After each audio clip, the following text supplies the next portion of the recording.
How to fix Redmi 8A USB data transfer not working problem। नमस्कार दोस्तों, स्वागत है आप सभी का तिकराज यूट्यूब चैनल पर। तो दोस्तों, अगर आप जो है USB के थ्रू कोई भी डेटा ट्रांसफ़र करने की कोशिश करते हैं, फिर आपको प्रॉब्लम आ जाती है कि डेटा जो है ट्रांसफ़र ही नहीं हो रहा है, या फिर किसी तरह का इशू, किसी तरह का प्रॉब्लम हो जाते, तो आज के इस वीडियो को पूरा ज़रूर से देख लेना है। मैं आपको बताऊंगा कि कैसे फिक्स किया जाता है इस प्रॉब्लम को, ठीक है, और आपको क्या करना होगा डेटा ट्रांसफ़र करने के लिए। तो सिंपली आप इस वीडियो को पूरा देखिएगा, ठीक है। वीडियो देखने के बाद आपको पता चल जाएगा कि कौन सा सेटिंग इंपॉर्टेंट है और क्या आपको करना चाहिए।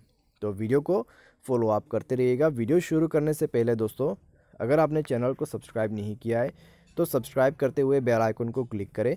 यदि आप ऑनलाइन पैसा कमाना चाहते हैं तो वीडियो डिस्क्रिप्शन पर आपको लिंक मिल जाएगा, और किसी भी प्रॉब्लम के रिगार्डिंग पर आप हमें ट्विटर पर फॉलो करके मैसेज कर सकते हैं। तो चलिए वीडियो शुरू करते हैं। सबसे पहले तो दोस्तों आपको करना क्या है, अगर यहाँ पे जो है डेटा ट्रांसफ़र नहीं हो पाते तो आप दोस्तों जाइए सेटिंग पर, ठीक है। लेकिन सेटिंग पर जाने से पहले अगर आपने पीसी पर यूएसबी केबल वगैरह कनेक्ट कर रखा है तो पहले पूरा रिमूव कर दीजिए, ठीक है। पूरा कनेक्शन रिमूव कर दीजिए और रिस्टार्ट कर दीजिए अपने फ़ोन को। फ़ोन और पीसी दोनों को आप रिस्टार्ट कर सकते हैं। रिस्टार्ट करने के बाद अबाउट फ़ोन पर जाए, MIUI वर्जन पर आपको क्लिक करना है, ठीक है। 7 बार क्लिक करना है तो डेवलपर ऑप्शन इनेबल्ड हो जाएगा। तो अभी आपको जाना है एडिशनल सेटिंग पर, स्क्रॉल डाउन करते हुए जाइए अपने डेवलपर ऑप्शन पे, और उसके बाद दोस्तों आपको नीचे स्क्रॉल डाउन करते हुए आ जाना है और यहाँ पर आपको सर्च करना होगा कॉन्फ़िगरेशंस, ठीक है, USB कॉन्फ़िगरेशंस। तो यहाँ पे है दोस्तों सेलेक्ट USB कॉन्फ़िगरेशन।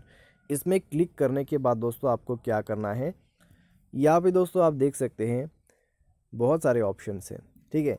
एक है ऑडियो सोर्स, दूसरे है MIDI, और यहाँ पर है USB एथरनेट, और उसके बाद आते हैं पिक्चर ट्रांसफ़र प्रोटोकॉल, और उसके बाद आते हैं मीडिया ट्रांसफ़र प्रोटोकॉल, उसके बाद आते हैं चार्जिंग। तो आपको कौन सा वाला चाहिए? अगर आप चार्जिंग पर सेट करते हैं तो ये सबसे बड़ा गलती हो सकती है। तो आपको चार्जिंग यूज़ नहीं करना है, आपको यूज़ करना है MTP यानी कि मीडिया ट्रांसफ़र प्रोटोकॉल, ठीक है।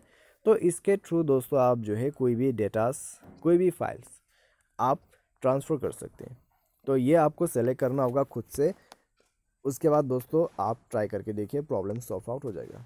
यार फिर दोस्तों अगर प्रॉब्लम सॉल्व नहीं होते दोबारा से, तो आपको क्या करना है, बिना कुछ किए ही अपने फ़ोन को पीसी के साथ कनेक्ट कर ले। उसके बाद जाइएगा अपने डेवलपर ऑप्शन पे और उसके बाद ही इनेबल कीजिए डायरेक्टली, आपका प्रॉब्लम सॉल्व, ठीक है।